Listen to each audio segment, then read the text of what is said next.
I saw some criticism. People say the punches weren't really necessary. Maybe they were super necessary. Why were they necessary?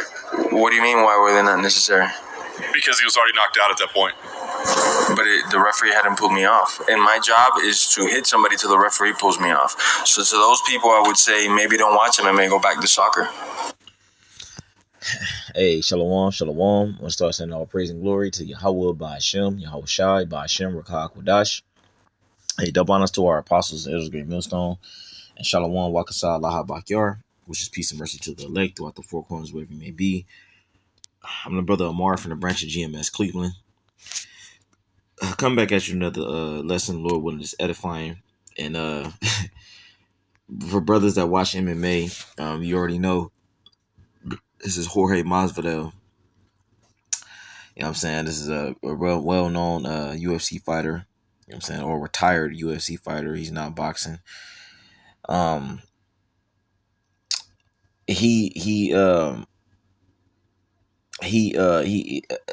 interview is from a fight. This is a post-conference interview that he had with Ben Askren. If you didn't see the fight with Ben Askren, basically he took this guy out in like 10 seconds, man. And it was a flying knee, and then what was it? It was a flying knee, and then he continued. He proceeded, I should say, to land ground and pounds, which ground and pounds is like pretty much blows to the face. You punching somebody or hitting somebody in the face while they're on the ground. You know what I'm saying? That's ground and pound. He continued to do that until the rep pulled him off, like he said. Now, the interviewer or the person that was asking that question, he said, "Do you feel it was necessary?" He said it was super necessary. And I say all that to say this, man. Basically, man, the Lord, what he's going to do to Babylon the Great, aka America, is going to be super necessary. What I mean by that is that the scriptures talk about, and I'm gonna get it real quick. And this inspiration, this is inspired by a sit down or a study that brothers had as well. Not just that video, but a study we had concerning this, because all this information was brought out during the study about a month ago. Brothers was getting down, you know what I'm saying? Shout out my man Yaba Khan. I think Yaba Khan brought this information out, man. Real diligent brother. Let me see. I just want to make sure this is the information. Well, this is the scripture. Yep. This is Revelation 9 and 15. And the reason why I say it, like I said, the reason why I brought that clip up, Masvidal, he said it was super necessary. Meaning he had to make sure the job was finished. So the Lord is going to make sure the job is finished when he send all these missiles, these ICBMs, on this place. You know what I'm saying? To make sure that the job is done. Even in the military, you got something called a triple, triple tap. Basically, it's 2 to the chest and 1 to the head. Just to, like, you know, if you taking down an enemy, you know what I'm saying? If you got a firearm and you want to take down your opponent, you 2 to the chest and then 1 to the head. It's called a triple tap, if I'm not mistaken. It's to make sure that the person has no chance, a 0% chance of survival. So that's what the Lord's going to do in this place. Anyway, Revelation 9 and 15. And the four angels were loosed, which were prepared for an hour and a day and a month and a year for to slay the third part of men. The third part of men represents Esau, Edom. Verse 16. And the number of the army of the horsemen, all right, were 200,000. Now this horseman is not horses, not men that's riding upon horses. This horse is symbolizing an army that actually goes into the thermonuclear missiles. You know what I'm saying? And those thermonuclear missiles, they are warheads, and warheads have missiles within a missile, so to speak.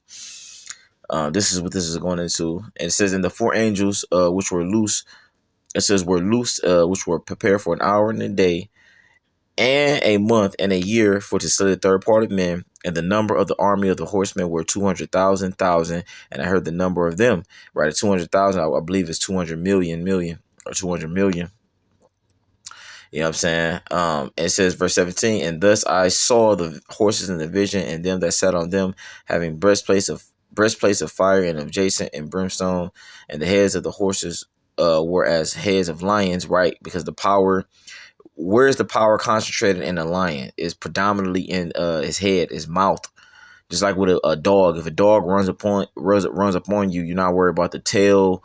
You're not really worried about the paws and stuff like that, even though it can't scratch you. You're worried about the mouth, you know what I'm saying? The bite, you know what I'm saying? Same thing with the missiles. The power lies within the warheads. That's what it's equivalent to, you know what I'm saying? Which is the head of the missile. It says, and out of their mouths issue fire and smoke and brimstone, man. And it says, by these three was the third part of men killed by fire and by the smoke of and by the brimstone which issue out of their mouths. Right, man. So like I said, this is all going to the missiles, and it's going into basically destruction of what the third part of man, which is Esau, Edom. And like I said, this also, like I said, is going into what destruction of Babylon the Great, because this is what the Lord Yahweh Shemel Shah is going to use to destroy this place fully. You know what I'm saying? And this leads me to what was that? Malachi. Yep. This leads me to this, man. Malachi chapter Slakia. Was it Micah? My fault. I was in Malachi. Micah. Yep. 4:1. It says, damn, what the fuck? Slakia, man. What was this? Damn, it might have been Malachi, man. Is this that's a burn as an oven? Is that the one I wanted? Okay, it might have been Malachi, man. I'm tripping, man. Yep. Yeah, I'm tripping, man. This is Malachi chapter 4, verse 1. It says, for behold, the day cometh that shall burn as an oven, and all the proud, yea, and all that do wickedly shall be stubble, and the day that cometh shall burn them up, said the Lord of hosts. It says that it shall leave them neither root nor branch, man. So, right, the day that's going to come is what? The day of the Lord, man. And, you know what I'm saying? And it's going to burn as an oven, meaning what? Those nuclear missiles.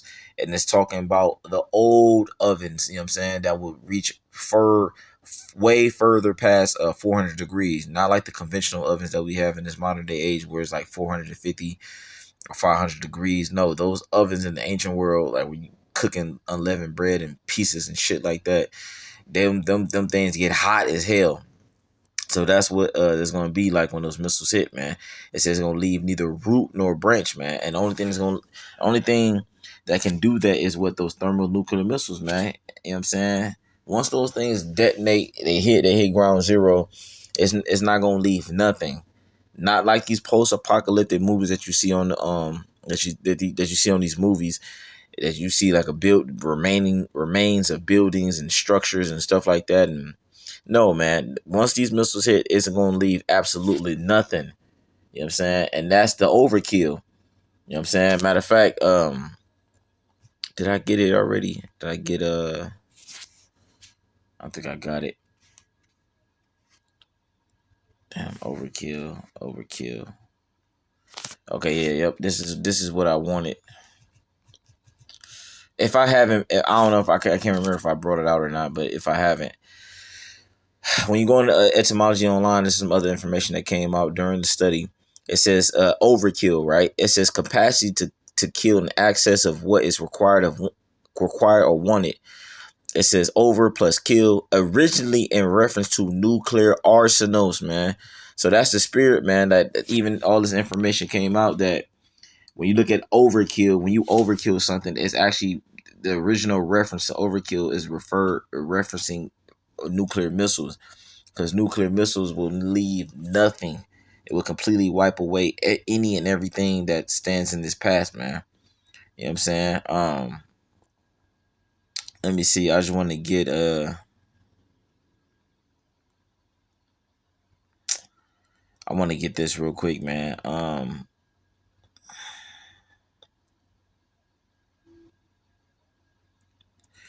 This is Isaiah chapter 13, verse 9. Behold, the day of the Lord cometh, both cruel with wrath and fierce anger to lay the land desolate, and he shall destroy the sinners thereof out of it, and that includes 2/3 of our own people. Of course, the heathen nations, starting with Esau, Edom, all the way down to Ham and Elam and all the rest of them niggas, they're gonna get destroyed. But you are gonna have some elites, mainly out of Esau, Edom, that's gonna get delivered, only to go into to captivity. You know what I'm saying? You're gonna be the first crops and slaves.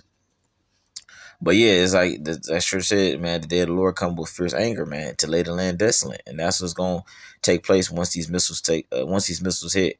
It says, for the stars of heaven and the constellations thereof shall not give their light, the sun shall be darkened in his going forth, and the moon shall not cause her light to shine. And I will punish the world for their evil, and the wicked for their iniquity, and I will cause the arrogancy of the proud to cease, and will lay low the haughtiness of the terrible, man. And like I said, this is what the world needs, man. Let's be honest, man. The world needs to be humbled, as proud as hell. And when I say it's, I'm talking about its inhabitants, the people that roam this world. They need to be put down. They need to be taken out of out, because these people are proud as fuck, man.